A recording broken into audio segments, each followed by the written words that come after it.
The year is 525 BCE. Persian soldiers are marching toward the Egyptian city of Pelusium, their bronze armor glinting in the desert sun. But instead of carrying traditional shields, they're holding something that will change the course of history forever.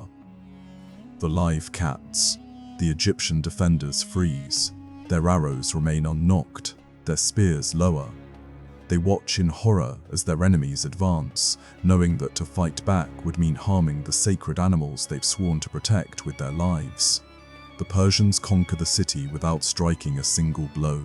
This isn't mythology, this actually happened, and it reveals something profound about ancient Egypt that most people never realize. The Egyptians didn't just like cats, they built an entire civilization around them. They created an economy worth billions in today's money based on breeding, mummifying, and selling cats. They executed people for accidentally killing a cat. They surrendered entire cities rather than risk harming a single feline. But here's what no one talks about. Behind this divine worship lies one of history's most controversial religious practices. What started as practical pest control evolved into something darker. A massive industry that bred millions of cats specifically to be killed and mummified. Think about that for a second. The civilization that supposedly loved cats more than any other was systematically breeding them for slaughter on an industrial scale that would shock modern animal rights activists. And the craziest part, this paradox, this simultaneous worship and exploitation, might reveal more about human nature than we're comfortable admitting. Because when you dig into the real story of Egypt's cat obsession, you discover it's not really about cats at all. It's about power, control, economics, and how humans will literally weaponize anything, even adorable house pets, to maintain social order. So buckle up, because over the next hour, we're going to unravel a 3,000-year-old mystery that connects everything from ancient biological warfare to modern cryptocurrency. We'll explore underground cat cemeteries containing millions of mummies, decode hieroglyphics that reveal shocking religious practices, and uncover why the fall of cat worship might have contributed to the collapse of one of history's greatest civilizations. And by the end, you'll understand why ancient Egypt's relationship with cats holds a mirror to our own society's most troubling contradictions. Let's start with something that will blow your mind. Archaeologists recently discovered a cat cemetery in Saqqara containing over 70,000 mummified cats. 70,000, that's not a typo. But here's where it gets insane. This is just all one cemetery. There are dozens more scattered across Egypt, some containing millions of cat mummies. We're talking about an operation so massive, it would make modern factory farming look artisanal. Now, you might think these were beloved pets being honored in death. Wrong. Dead wrong. Chemical analysis of these mummies reveals something disturbing. Most of these cats were less than 1 year old when they died. Many showed signs of having their necks deliberately broken. These weren't cherished companions who lived full lives. They were products. Commodities. Religious currency in a spiritual economy that consumed felines on an unimaginable scale. But to understand how Egypt reached this point, how a civilization could simultaneously worship and mass-produce cats for slaughter, we need to travel back 5,000 years to when this whole strange saga began. And trust me, the origin story is nothing like what you've been told. Picture the Nile Delta, 3000 BCE. The annual floods have just receded, leaving behind fertile soil that will feed the growing Egyptian civilization. But there's a problem. A massive, civilization-threatening problem that could end Egypt before it truly begins. Rats. Millions upon millions of rats descending on the grain stores like a biblical plague. These aren't your average urban rats either. These are Nile rats, aggressive and prolific breeders that can destroy an entire harvest in weeks. The early Egyptians tried everything. They built elaborate storage systems, They employed armies of pest controllers. They even tried domesticating snakes, yes, snakes, to patrol their granaries. Nothing worked. The rats kept coming, and with them came disease, famine, and social collapse. Some settlements were completely abandoned. Others turned to desperate measures, including human sacrifice to appease gods they believed were punishing them. Then something remarkable happened. From the southern territories, likely from Nubia or further into Africa, came a new kind of predator, the African wildcat, Felis libica.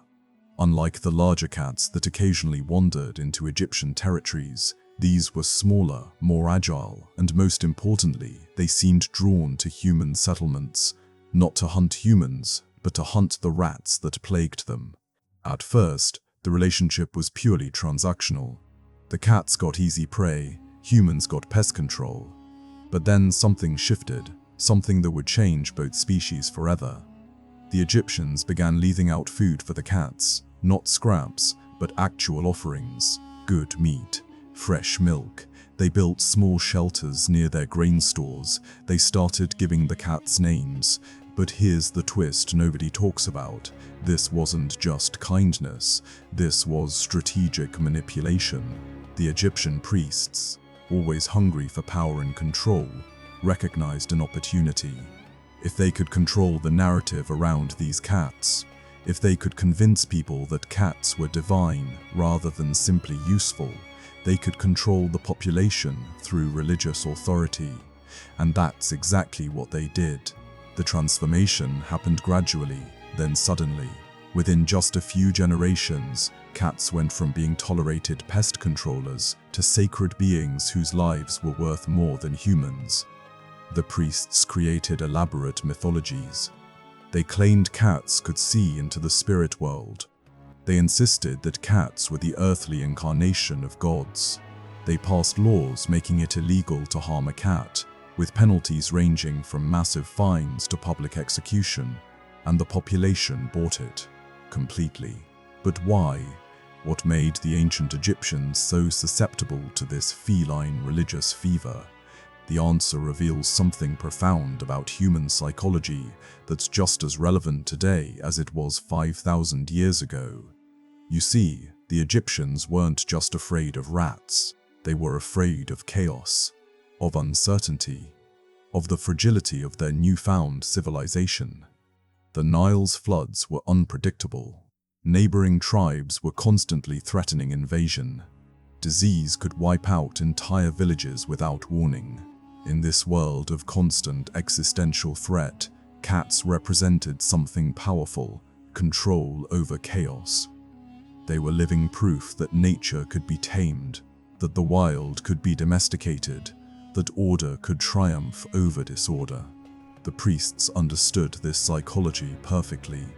They didn't just make cats sacred, they made them symbols of everything the Egyptians desperately wanted to believe about their world. Cats became associated with the goddess Bastet, who represented not just protection, but joy, music, dance, and sexuality. Essentially, everything that made life worth living in a harsh desert environment. But here's where the story takes its first dark turn. Because once cats became sacred, they also became valuable. And where there's value, there's always someone ready to exploit it. Enter the cat merchants, perhaps history's most morally ambiguous entrepreneurs. These weren't your typical traders. They were part businessman, part priest, part animal breeder. They recognized that if cats were sacred, then access to cats was power. So they began breeding programs, not to create better Mausers or healthier pets, but to mass-produce religious artifacts. Because that's what cats had become, not living beings, but spiritual commodities. The scale of these operations was staggering. Archaeological evidence suggests that some breeding facilities housed thousands of cats. They were fed a specially designed diet to make them grow quickly. They were kept in conditions that maximized reproduction. Female cats were bred continuously from the moment they reached sexual maturity.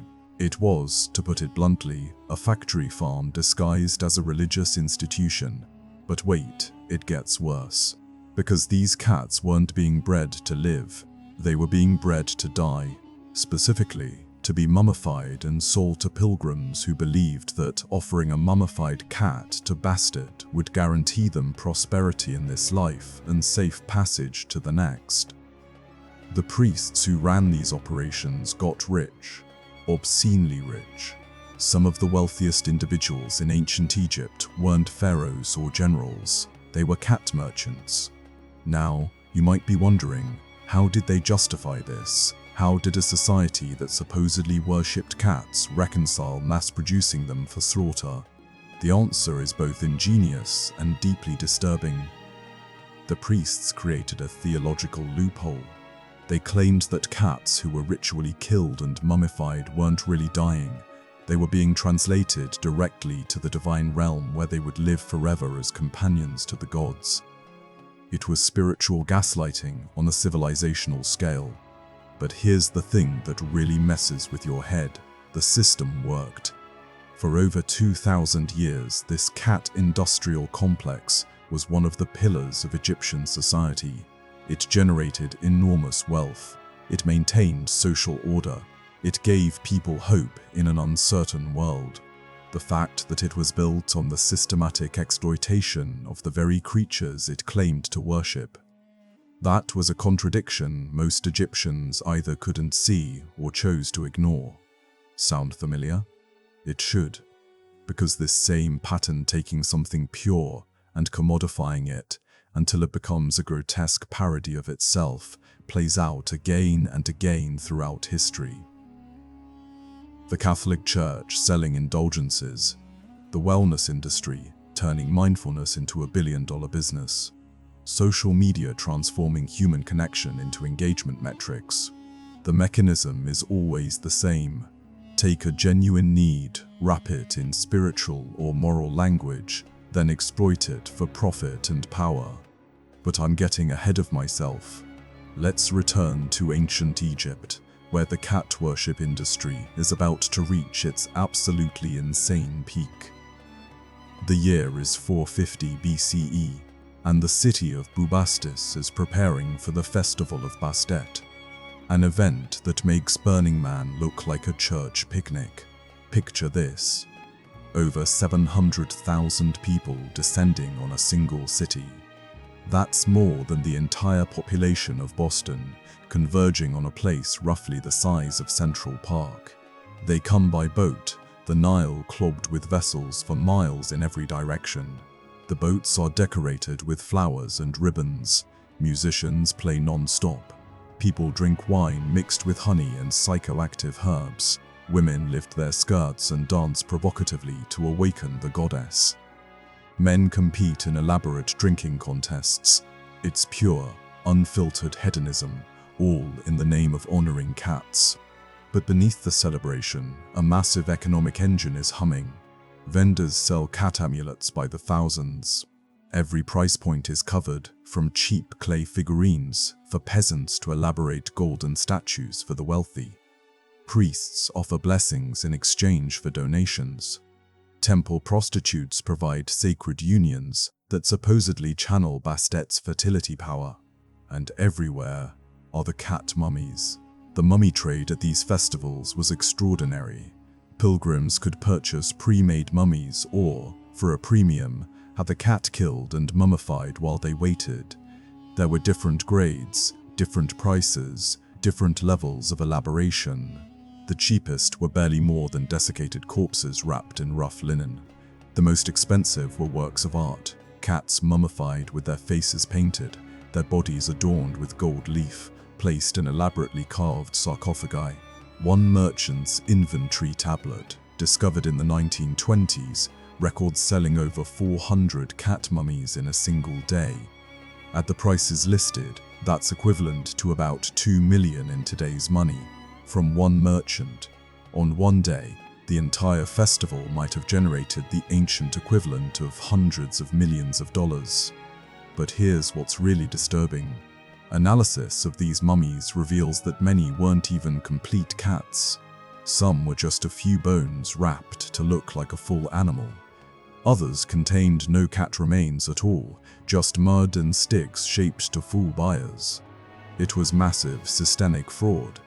The priests knew. The merchants knew. Hell, probably many of the buyers knew. But the charade continued because everyone was making money. This is where we need to pause and consider something uncomfortable. Were the ancient Egyptians victims of religious manipulation or willing participants in a collective delusion? Because the evidence suggests it might be both. Letters and personal writings from the period show that many Egyptians genuinely believed in the divine nature of cats. They report miraculous healings after offering cat mummies. They describe profound spiritual experiences during the festivals. They express real grief when their actual pet cats died. But simultaneously, we have business records showing cold, calculated exploitation, contracts for bulk cat purchases, price negotiations for mummification supplies, accounting ledgers tracking profit margins on sacred materials. It's like finding out that the Pope runs a hedge fund. The cognitive dissonance is overwhelming. Yet perhaps this contradiction isn't as unusual as we'd like to think. Look at modern America, where millions of Christians worship a Messiah who preached poverty while attending churches that spend millions on buildings. Look at environmentalists who fly private jets to climate conferences. Look at tech companies that claim to make the world a better place while exploiting workers and destroying privacy. The ability to hold contradictory beliefs, to simultaneously worship and exploit, might be the most human trait of all. But let's zoom out for a moment and look at the bigger picture. Because Egypt's cat obsession didn't exist in a vacuum, it was part of a larger religious ecosystem that modern minds can barely comprehend. The Egyptians didn't just worship cats, they worshipped crocodiles, ibises, bulls, jackals, scarabs, and dozens of other animals. Each had its own cult, its own temples, its own mummification industry. The animal mummy trade as a whole was one of the largest economic sectors in ancient Egypt, possibly employing hundreds of thousands of people. And here's where it gets really interesting. This wasn't seen as strange or excessive. To the Egyptian mind, the barrier between human, animal, and divine was permeable. Gods could become animals, animals could become gods, humans could become both. This fluid spirituality created a society where a cat could be simultaneously a pest controller, a beloved pet, a divine avatar, and a commercial product. The contradictions that trouble us simply didn't exist for them. But, and this is a big but, this worldview came with a price. The resources devoted to animal worship were staggering. The grain used to feed temple cats could have fed thousands of humans. The labor used to mummify animals could have built infrastructure. The wealth accumulated by animal cults could have been invested in technology or education. Some historians argue that Egypt's obsession with animal worship contributed to its eventual decline, making it unable to compete with more pragmatic civilizations like Greece and Rome. Speaking of Rome, let's talk about what happened when these two civilizations collided. Because the Roman encounter with Egyptian cat worship produced some of the most bizarre and telling moments in ancient history. The Romans, for all their own religious quirks, found Egyptian animal worship incomprehensible. They had gods, sure, but their gods looked like humans, acted like humans, and definitely didn't require the mass murder of house pets. When Roman soldiers first encountered Egyptian cat worship, many literally didn't believe what they were seeing. Letters home describe the confusion and disgust of Roman observers watching Egyptians prostrate themselves before cats. But the Romans were nothing if not pragmatic. They quickly realized that controlling Egypt meant controlling its religious practices. So they did something brilliant. They co-opted cat worship and transformed it into something more palatable to Roman sensibilities. They took Bastet and merged her with their own goddess Diana. They allowed cat worship to continue but regulated the mummification industry. They essentially corporatized Egyptian religion, turning it from a chaotic, ecstatic practice into something manageable and taxable. This transformation had profound consequences. The wild festivals of Bubastis were tamed into orderly ceremonies. The cat breeding facilities were regulated and taxed. The mummy trade was standardized and controlled. In many ways, the Romans did to Egyptian cat worship what McDonald's did to food. They made it efficient, predictable, and utterly soulless. But here's the twist. Many Egyptians preferred it this way. The Roman system was corrupt, but it was predictably corrupt. You knew how much a bribe would cost. You knew which officials to pay. You knew what you were getting. After centuries of chaotic religious exploitation, Roman bureaucratic corruption was almost refreshing in its transparency. Yet something essential was lost in this transformation. The ecstatic, transformative aspect of cat worship, the part that actually provided meaning and community to millions of Egyptians, withered under Roman administration. The festivals became hollow performances. The mummies became purely transactional. The cats themselves became just another commodity in the vast Roman trade network. This decline accelerated when Christianity arrived in Egypt. The Christians, with their monopolistic God and their disdain for pagan practices, had zero tolerance for cat worship.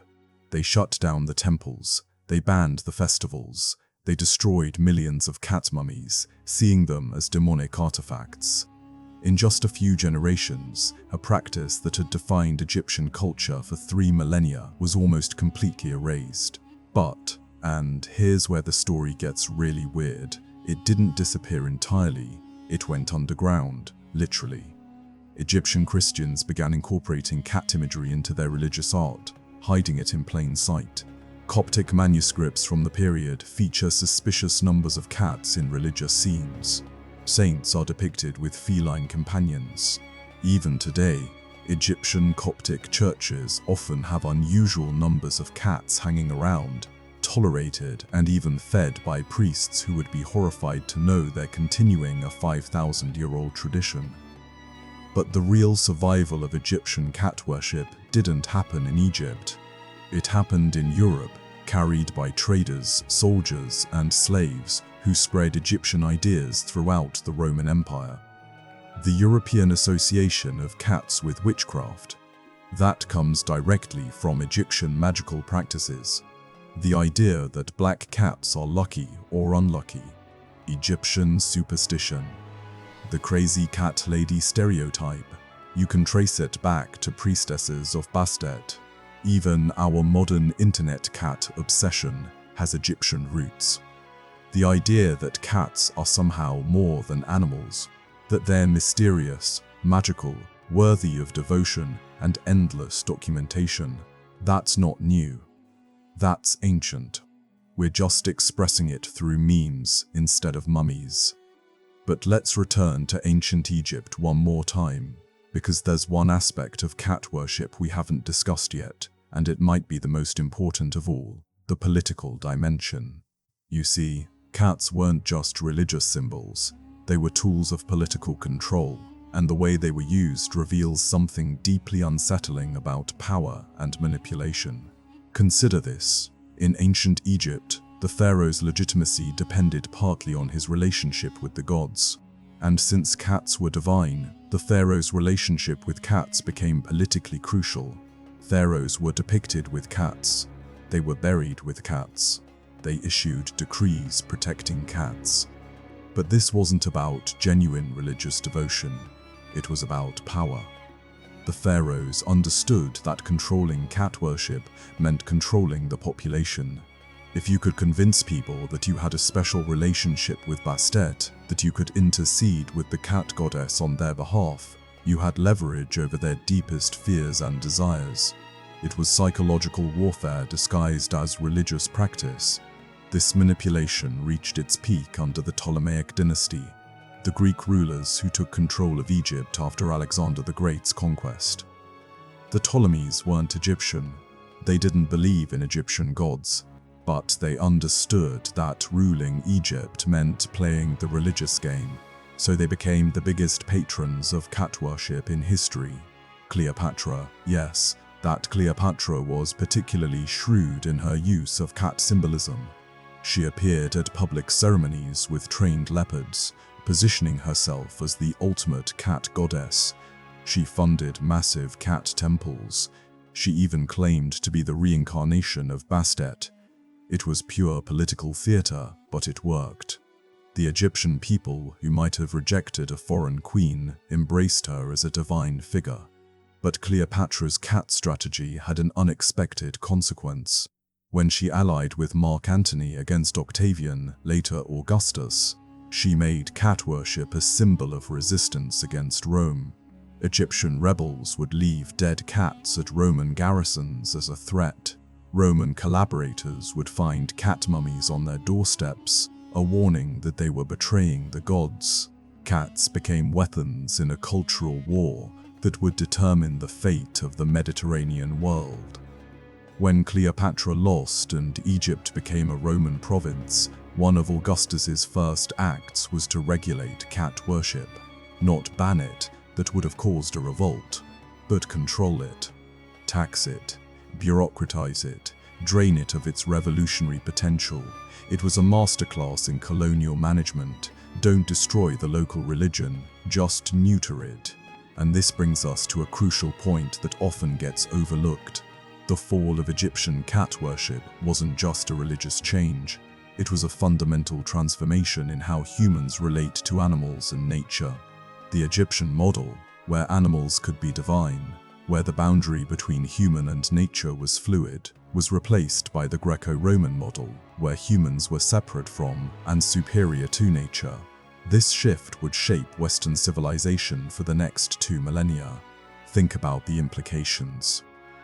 In the Egyptian model, killing a cat was murder because cats were persons, divine persons, but persons nonetheless.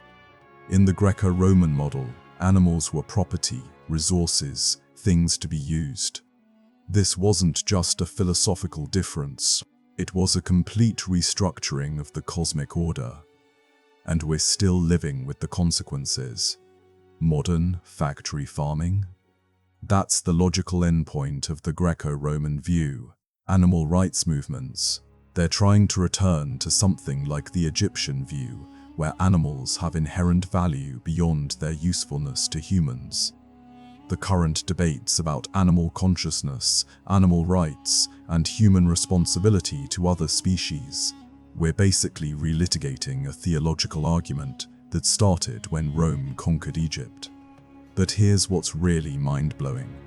Recent archaeological discoveries suggest that the Egyptians might have been onto something scientifically profound with their cat worship. Bear with me here, because this is where ancient religion meets cutting-edge neuroscience. Researchers studying the Egyptian practice of meditation with cats, yes, that was a thing, have found that the frequency of a cat's purr, between 25 and 50 Hz, has measurable therapeutic effects. It promotes bone healing, it reduces stress, it may even improve cardiovascular health. The Egyptians, without understanding the mechanism, had discovered that spending time with purring cats was literally healing. But it goes deeper. Egyptian texts describe cats as being able to see the unseen and walk between worlds. We dismissed this as superstition, but recent studies have shown that cats can see ultraviolet light, hear ultrasonic frequencies, and detect electromagnetic fields that humans can't perceive. They literally do see an unseen world.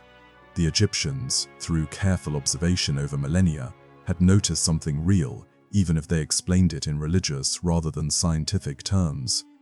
And then there's toxoplasmosis. This is where things get genuinely weird. Toxoplasma gondii is a parasite that reproduces in cats and can infect humans. Modern research has shown that toxoplasmosis infection can alter human behavior, making people more risk-taking, more attractive to others, and, wait for it, more likely to like cats.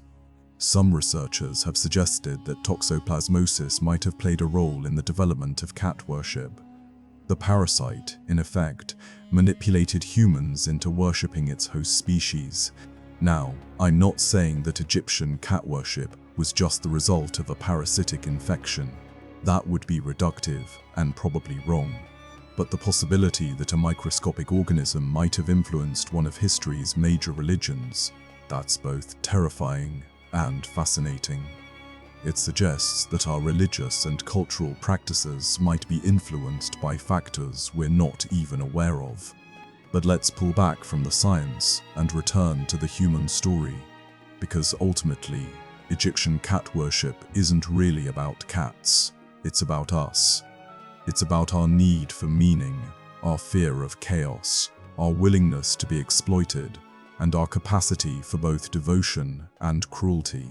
Consider the individual stories we've uncovered from ancient Egypt, like the letter from a merchant named Thutmose to his wife, describing how he spent their life savings on a cat mummy for their deceased daughter, believing it would ensure her safe passage to the afterlife. The desperation in his words is palpable. He knows he's probably being scammed, but the possibility that it might be real, that he might be able to help his daughter even in death, makes it worth the risk. Or the confession of a priest named Amenhotep, discovered in a tomb in Thebes, where he admits to breeding cats specifically for sacrifice, while simultaneously believing in their divinity. He writes about the guilt that consumed him, the nightmares where Bastet would appear as a giant cat, condemning him for his cruelty. Yet he continued the practice for 40 years because it was his livelihood and he didn't know how to do anything else. Or the story of a Roman soldier named Marcus, stationed in Egypt, who accidentally killed a cat and was literally torn apart by an angry mob. His last letter to his mother, written the night before his death, expresses bewilderment that he's about to die over an animal that Romans consider vermin. The cultural clash could not be more stark or more tragic. These individual stories remind us that behind the grand historical narratives are real people making real choices, often trapped between belief and necessity, between faith and exploitation. They're not so different from us, really. We too live in systems we know are exploitative. We too participate in practices we suspect are harmful. We too worship things that probably don't deserve our devotion. But here's where the story takes an unexpected turn, because the end of Egyptian cat worship wasn't actually the end. Not really. The ideas, practices, and beliefs that developed in ancient Egypt didn't disappear. They transformed, mutated, and spread throughout the world in ways the Egyptians never could have imagined. Take medieval Europe.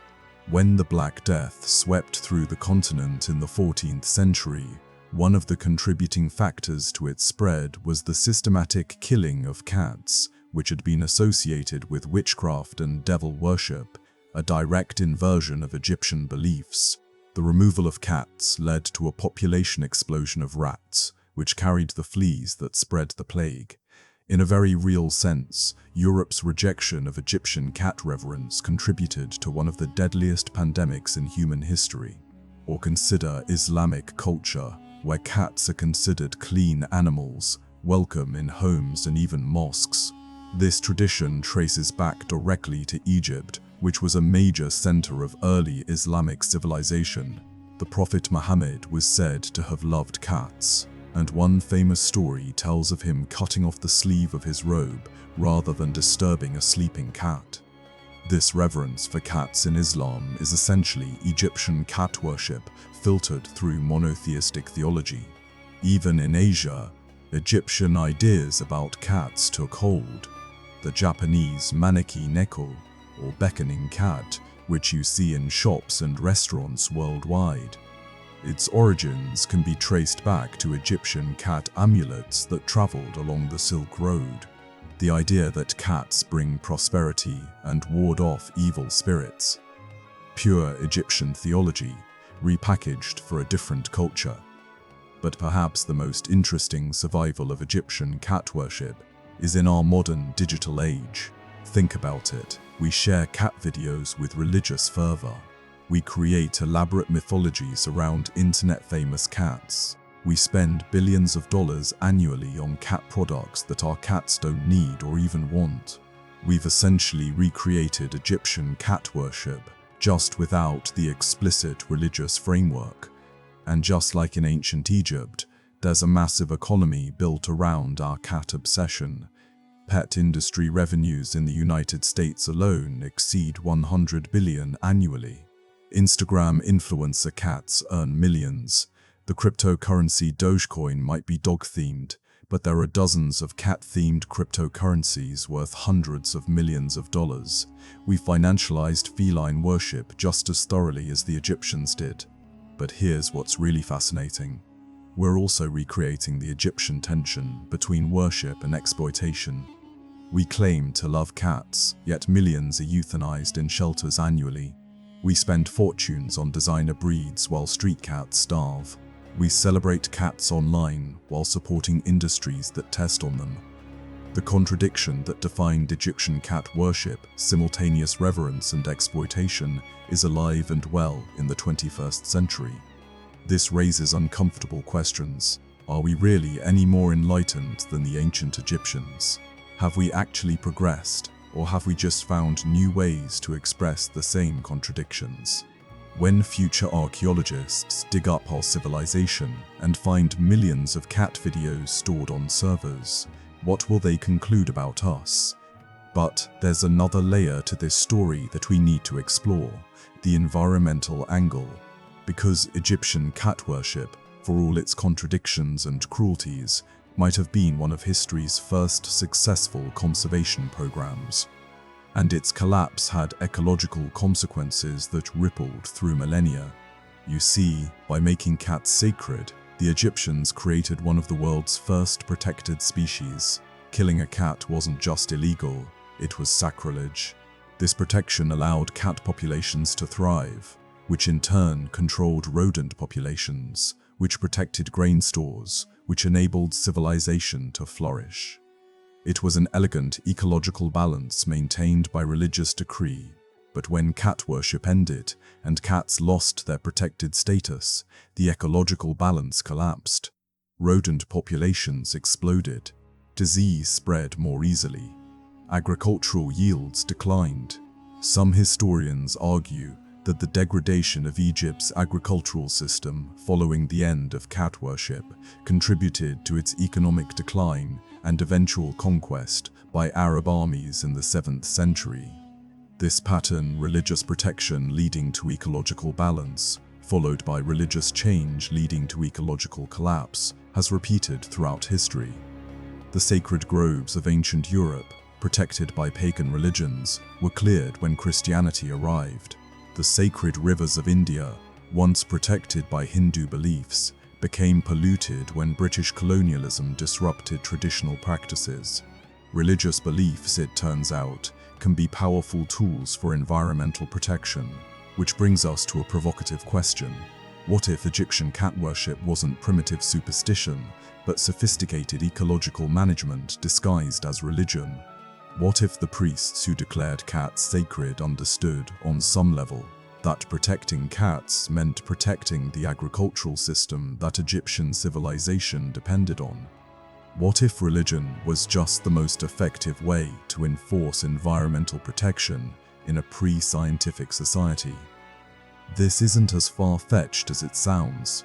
Many indigenous cultures have religious practices that coincidentally align with ecological sustainability.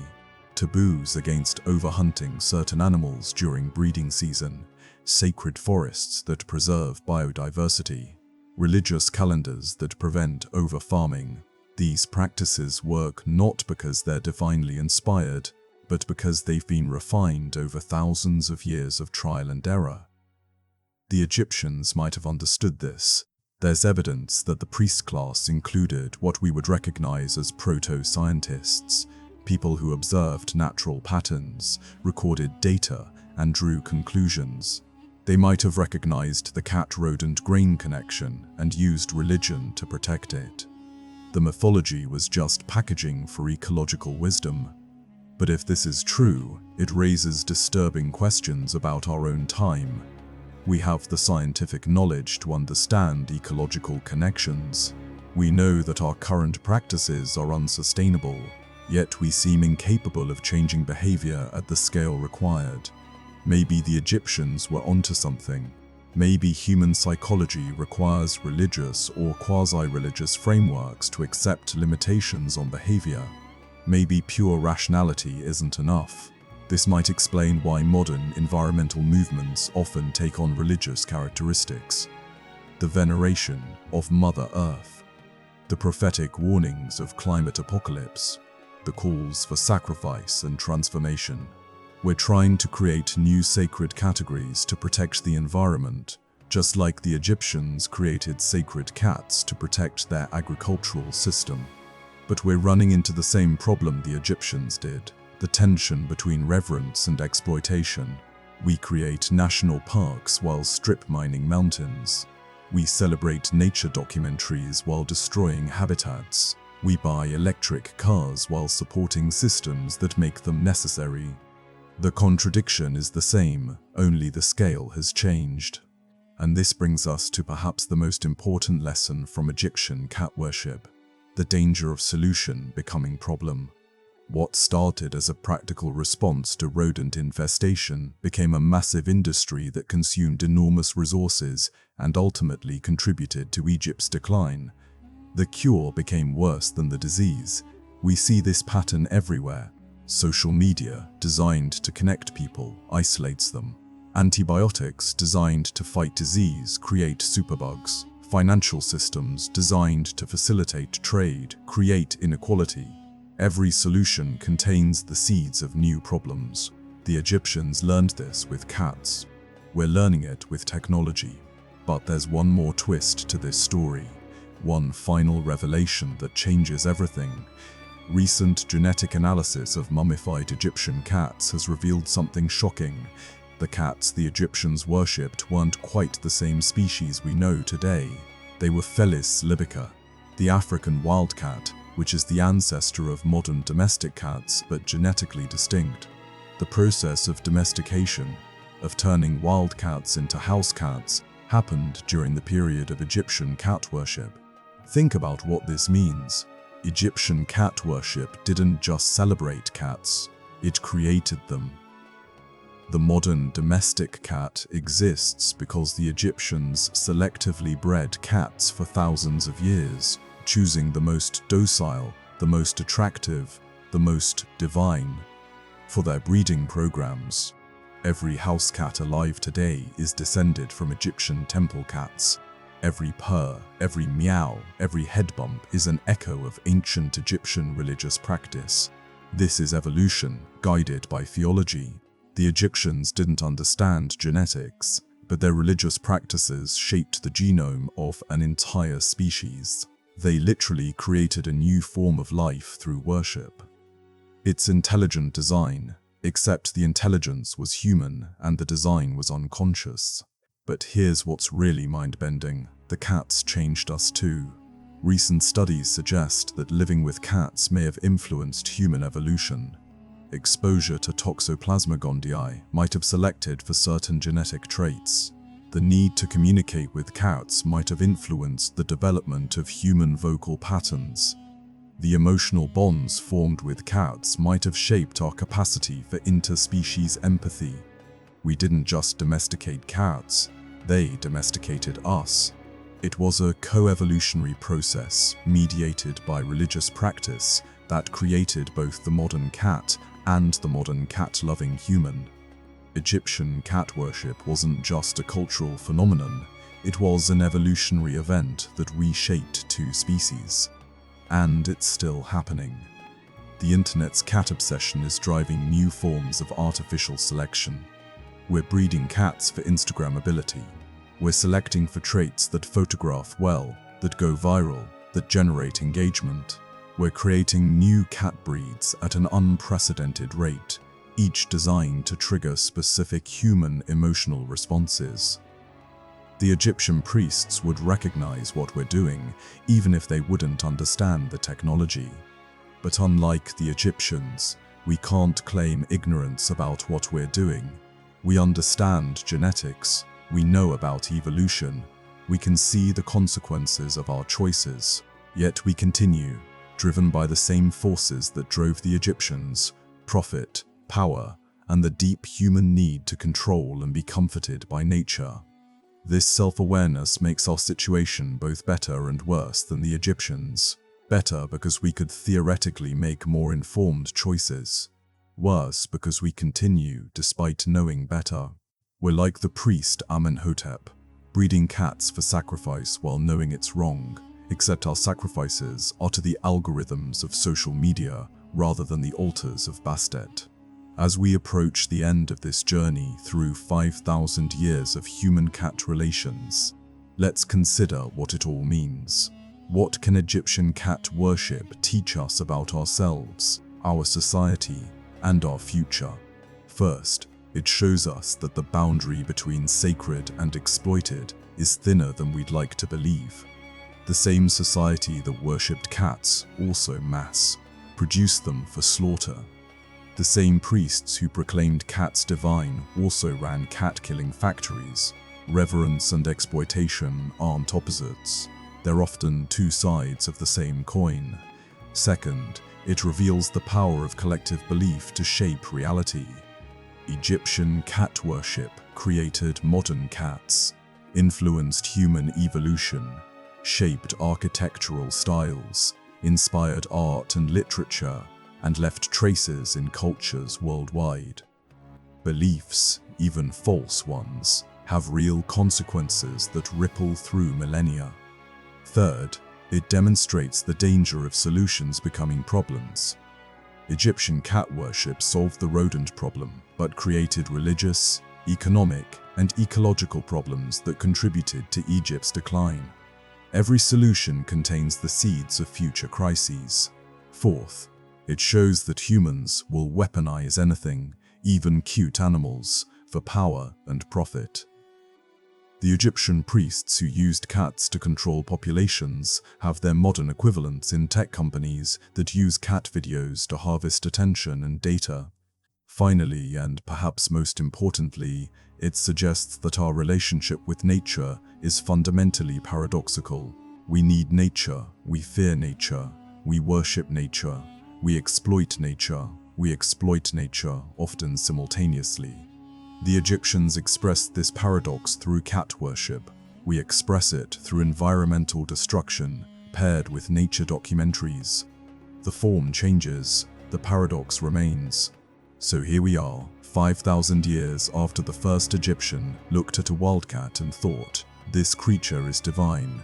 We've traced the journey from practical pest control to religious obsession, from mass worship to mass production, from ancient temples to internet memes.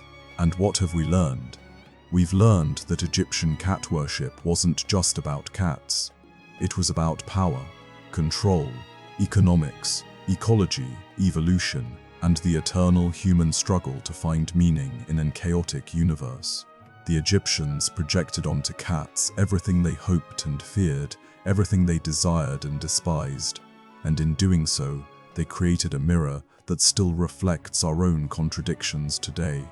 Imagine for a moment that you're an ancient Egyptian farmer standing in your field as dawn breaks over the Nile.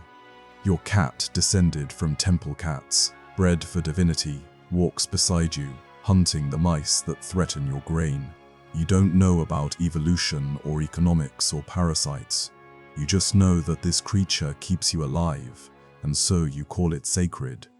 Your belief isn't sophisticated, but it works. It maintains ecological balance, social order, and gives you comfort in an uncertain world. Now imagine you're a modern human, scrolling through cat videos at 2 a.m., desperately seeking dopamine hits to fill the existential void. Your cat, descended from those same Egyptian temple cats, sits beside you, indifferent to your attention. You know about evolution and economics and parasites.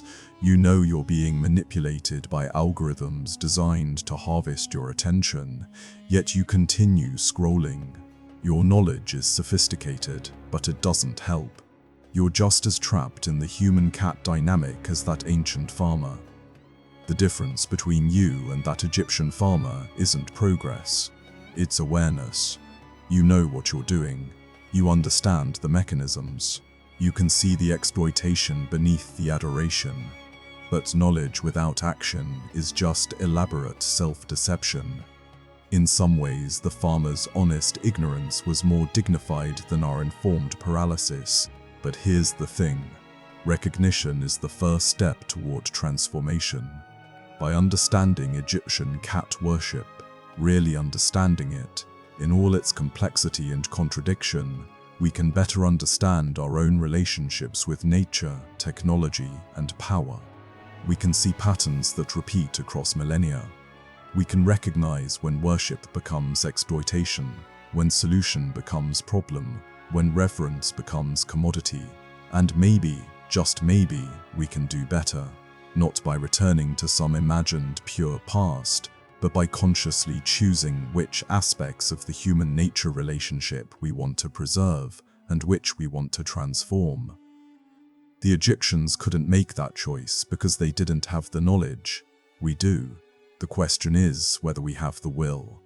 Because here's what nobody talks about. The real dark secret of Egyptian cat worship isn't that they killed cats for religious purposes.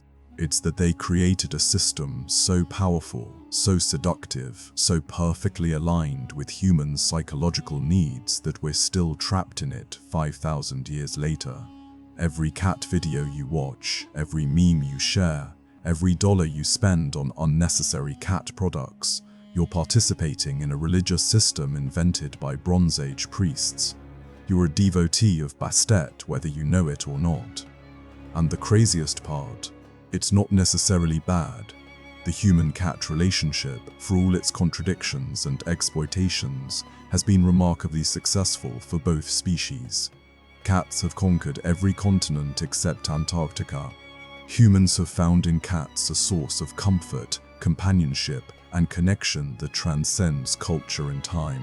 Maybe the Egyptian priests, for all their cynicism and manipulation, got something fundamentally right about what humans need, but we can't ignore the dark side either.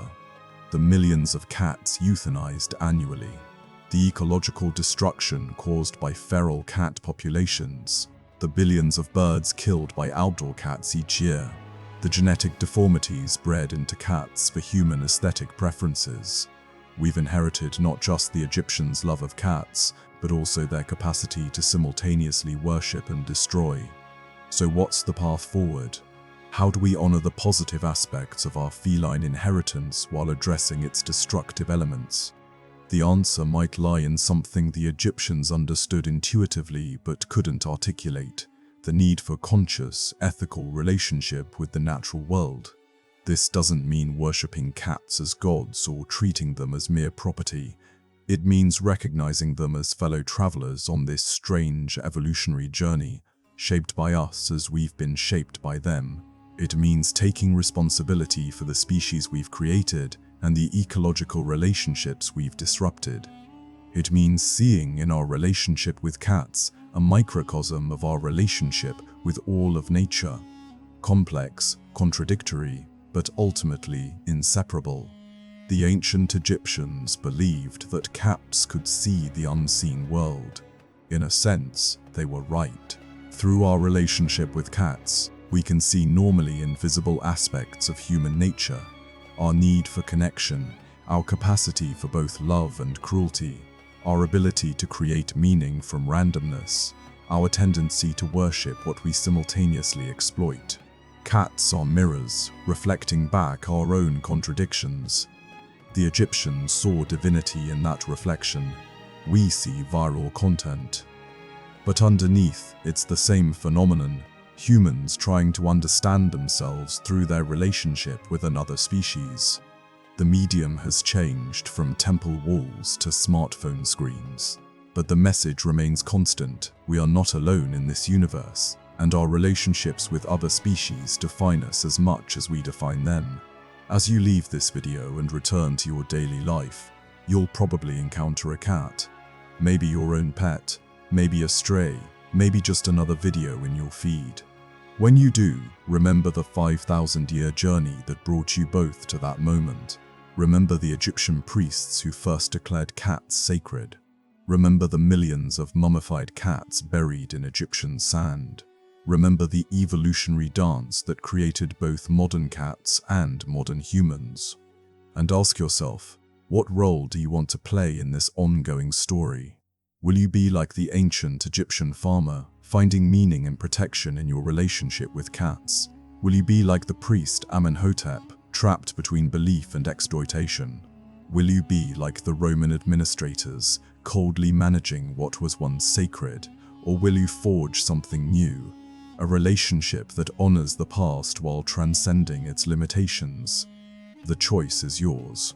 But remember, every choice you make, every interaction you have with the feline world, is part of a story that started 5,000 years ago on the banks of the Nile and will continue long after we're gone.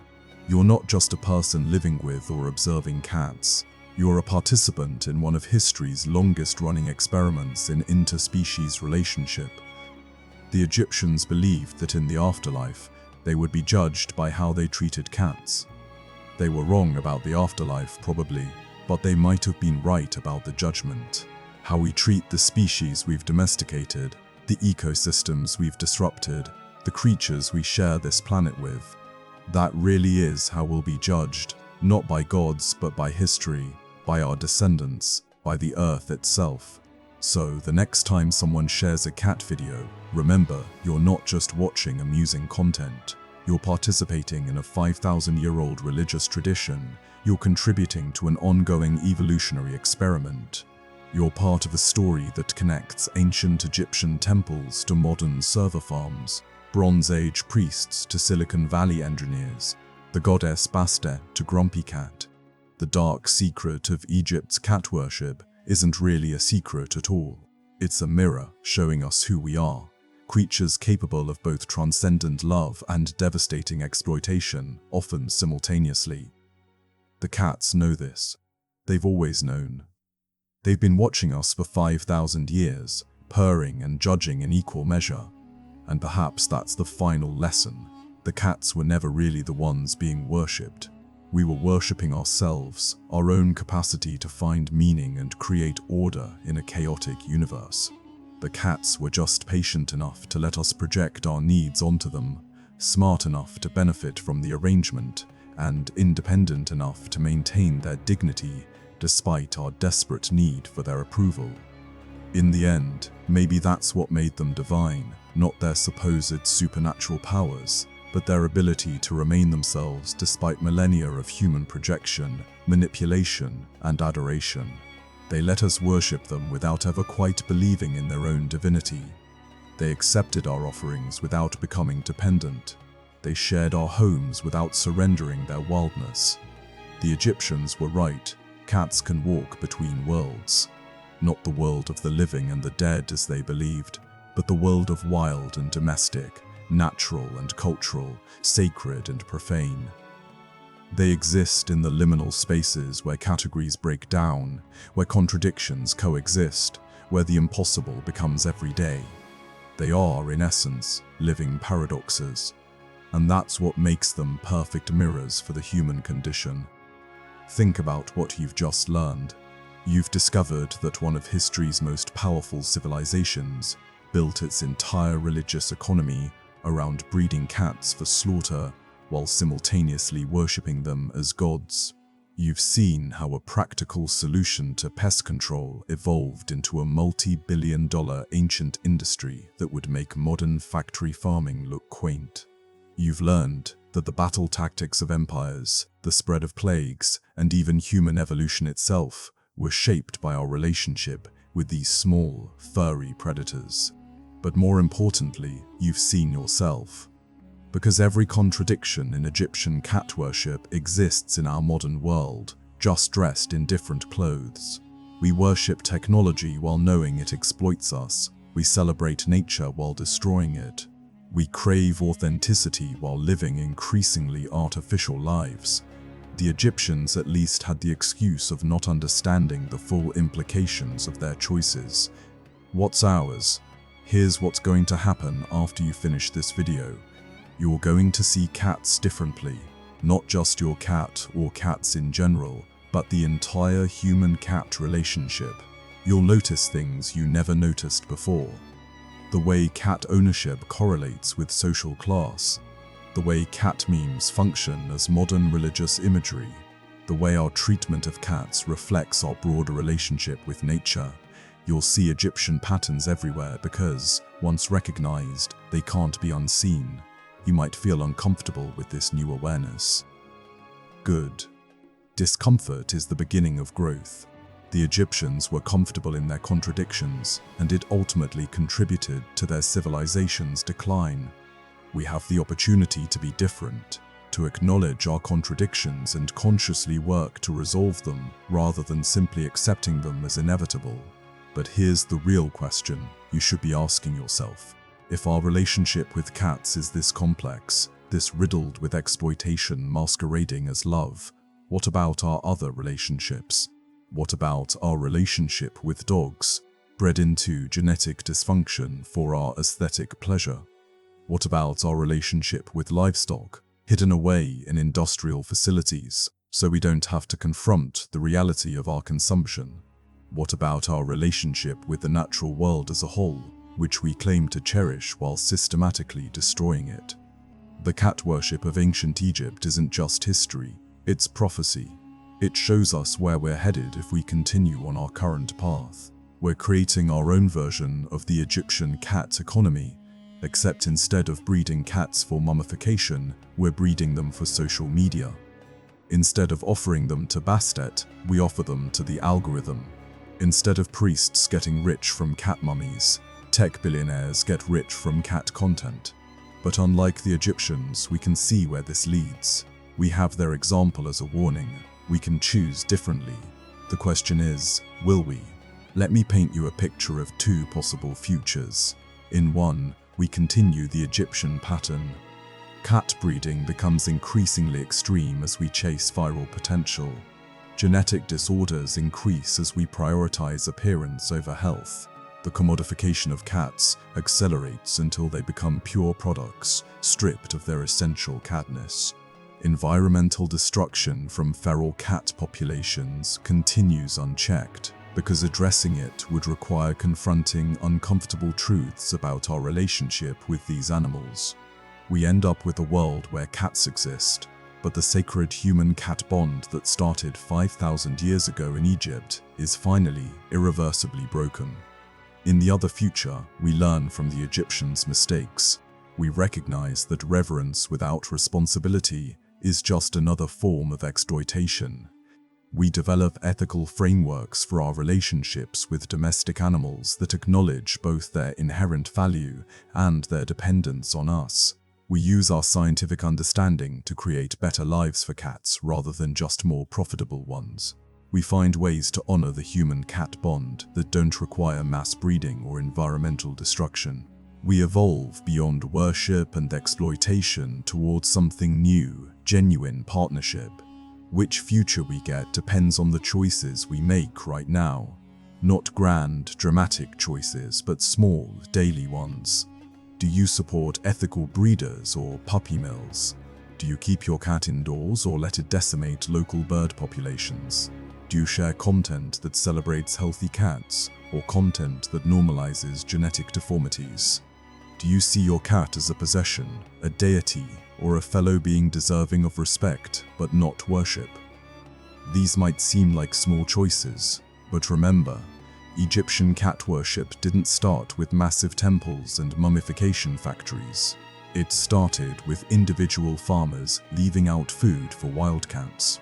Small choices, aggregated over time and across populations, create civilizational changes. You are part of this process, whether you realize it or not. Now, I know what some of you are thinking. This is just about cats. Why does it matter so much? But that's exactly the point. If we can't get our relationship with cats right, these creatures we've lived with for 5,000 years, that we claim to love, that exist entirely within our power, what hope do we have for solving bigger problems? Climate change, inequality, technological disruption. These all require the same skills: recognizing contradictions, acknowledging exploitation, and choosing transformation over comfort. Cats are practice. They're the tutorial level for learning how to relate ethically to the non-human world. If we can figure out how to love cats without exploiting them, maybe we can figure out how to live on Earth without destroying it. If we can recognize the sacred in cats without turning them into commodities, maybe we can recognize the sacred in nature without turning it into resources. But change requires more than recognition. It requires action. So here's your call to action, and it's probably not what you're expecting. I'm not going to tell you to adopt a cat or donate to a shelter or share this video, though all those things are fine. Instead, I'm going to ask you to do something much harder. Pay attention. For the next week, every time you encounter a cat, real or digital, stop and think about what you've learned. Think about the 5,000-year history behind that encounter. Think about the Egyptian priest who first declared cats sacred. Think about the Roman soldier who died for accidentally killing one. Think about Cleopatra using leopards as political propaganda. Think about the millions of mummified cats buried in sand. Think about how all of that history led to this moment, this specific cat in your specific life. And then ask yourself, am I worshipping or partnering? Am I exploiting or respecting? Am I continuing the Egyptian pattern or creating something new? These questions don't have easy answers. The Egyptian priests struggled with them. We struggle with them. Future generations will struggle with them. But the struggle itself is valuable. It's what separates conscious relationship from unconscious exploitation. It's what makes us human, rather than just another species following instinctual patterns. You know what's funny? If cats could understand this video, they probably wouldn't care. They'd continue doing what they've always done, adapting to whatever weird thing humans are into at the moment. They survived Egyptian deification. They survived Roman commodification. They survived Christian demonization. They survived industrial exploitation. They'll survive digital commercialization. They'll probably survive whatever comes next, but we might not. Not because cats will destroy us, though toxoplasmosis is pretty weird when you think about it, but because our inability to create sustainable relationships with other species reflects a deeper inability to create sustainable relationships with our planet. The way we treat cats is a symptom of a larger disease.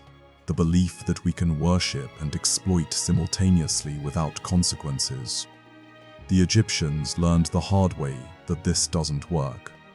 Their cat worship economy contributed to their civilization's decline.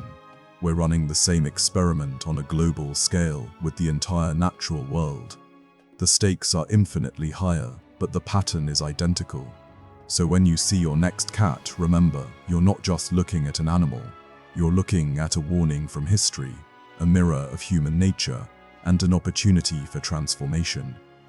You're looking at 5,000 years of human choices crystallized into a small, furry form that somehow managed to convince an entire civilization it was divine. And maybe it was. Not because cats are literally gods, but because they show us what we could be. Creatures that maintain their dignity despite domestication, that accept affection without becoming dependent, that walk between worlds without losing themselves in either. The Egyptians were wrong about cats being divine, but they were right that cats have something to teach us. The lesson isn't about cats though. It's about us. It's about our capacity to create meaning from nothing, to find the sacred in the mundane, to build entire civilizations around our emotional needs. It's about our simultaneous genius and stupidity, our nobility and cruelty, our transcendence and exploitation. Cats just happen to be the mirror that reflects these contradictions most clearly. So here's my final challenge to you. Share this video, but not in the usual smash that share button way. Share it with someone who needs to hear it. Someone who loves cats but hasn't thought about what that love means. Someone who dismisses cats but might benefit from understanding their historical significance. Someone who's struggling with the contradictions of modern life and might find comfort knowing that humans have always struggled with these same contradictions, because ultimately that's what history is for, not to judge the past, but to illuminate the present. The Egyptians can't benefit from our understanding of their cat worship, but we can. We can see in their story our own story, playing out in real time with different props but the same script. The dark secret of Egypt's cat worship is that there is no secret. It's all right there in the open, the worship, the exploitation, the contradiction, the consequences. The only secret is that we're still doing it, just with better technology and worse excuses. But now you know. You've seen behind the curtain. You understand the game. The question is, will you keep playing by Egyptian rules, or will you write new ones? Will you perpetuate patterns that are 5,000 years old, or will you create something unprecedented? Will you be another participant in humanity's longest-running contradiction, or will you be part of its resolution? The choice is yours, but choose consciously. Choose with full knowledge of what you're choosing. Choose knowing that your choice will ripple through time, just as the choices of those Egyptian farmers rippled through time to create the world you inhabit today. And remember, somewhere in ancient Egypt, a priest is breeding cats for sacrifice while believing in their divinity. Somewhere in modern America, a person is buying a genetically deformed cat for Instagram while claiming to love animals. The times change, the technology changes, but the pattern remains until we consciously choose to break it. You have that power. We all do.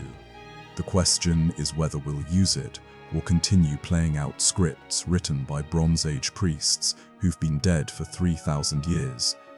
The cats are watching. They've always been watching. And maybe, just maybe, they're waiting to see if we'll finally evolve beyond worship and exploitation towards something they've exemplified all along. Authentic being, without pretense, without contradiction, without the need to be more or less than what we are. That's the real lesson of Egypt's cat worship. Not that cats are divine, but that divinity might just mean being fully, authentically yourself, while allowing others to do the same. The Egyptians projected divinity onto cats. Maybe it's time we discovered it in ourselves, not through worship or exploitation, but through conscious, ethical relationship with all beings, starting with the small, purring ones who've been patiently teaching us for 5,000 years. The ancient Egyptians believed that speaking a name gave it power.